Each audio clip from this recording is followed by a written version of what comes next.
జగన్ భద్రతపై బొత్స చేసిన కామెంట్స్ కు మంత్రి నిమ్మల రామానాయుడు కౌంటర్ ఇచ్చారు. ఈ సందర్భంగా మంత్రి నిమ్మల రామానాయుడు మాట్లాడుతూ నేర స్వభావం ఉన్న వ్యక్తి రాజకీయాల్లో ఉంటే ఎవరికి భద్రత కావాలి అని ప్రశ్నించారు.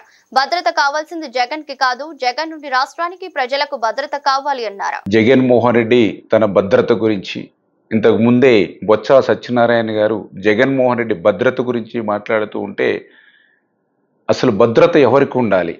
ఒక నేర స్వభావం కలిగినటువంటి వ్యక్తి రాజకీయ ముసుగులో ఉన్నప్పుడు, ఎందుకంటే మొన్న ఎన్నికల్లో స్పష్టంగా ప్రజలందరూ కూడా ఆంధ్రప్రదేశ్ రాష్ట్రంలో తీర్పిచ్చారు.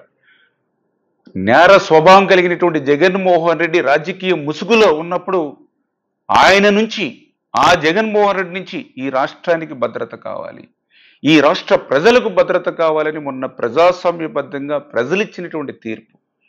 నిన్న స్పష్టంగా ఎస్పీ గారు చెప్పారు, ఏదైతే జగన్మోహన్ రెడ్డి పర్యటన నిమిత్తం 1100 మంది పోలీసుల్ని ప్రత్యేకంగా హెలీప్యాడ్ దగ్గరే 250 మంది పోలీసుల్ని బందోబస్తు ఏర్పాటు చేశామని మీరందరూ చూస్తూ ఉన్నారు. ఒక పక్క ఈ రాష్ట్ర ముఖ్యమంత్రిగా ఉన్నటువంటి చంద్రబాబు నాయుడు గారు పదే పదే చెప్తూ ఉన్నారు, తన పర్యటనలో, ముఖ్యమంత్రి గారి పర్యటనలో సైతం పోలీసుల్ని తగ్గించండి, జిల్లా నుంచి పోలీసు బలగాల్ని పెంచి మరి ప్రజల్ని ఇబ్బందికి గురి చేయొద్దు, బ్యారికేడ్లు వద్దు, పరదాలు వద్దు, చెట్లు కొట్టవద్దు అని ఒక పక్క ముఖ్యమంత్రి గారు తన భద్రతని తనకు తానే తగ్గించుకుంటున్నటువంటి పరిస్థితి మనం ప్రతి నిత్యము కూడా ఆయన పర్యటనలో మనం చూస్తూ ఉన్నాం.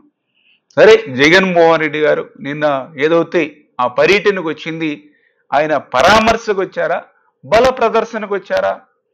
ఎందుకంటే నిన్న వీడియోస్లో అన్నిట్లో కూడా మనం చూసాం, ఏదైతే వైఎస్ఆర్సీపీ నాయకులు అడుగడుగున కూడా డబ్బులు పంచుతూ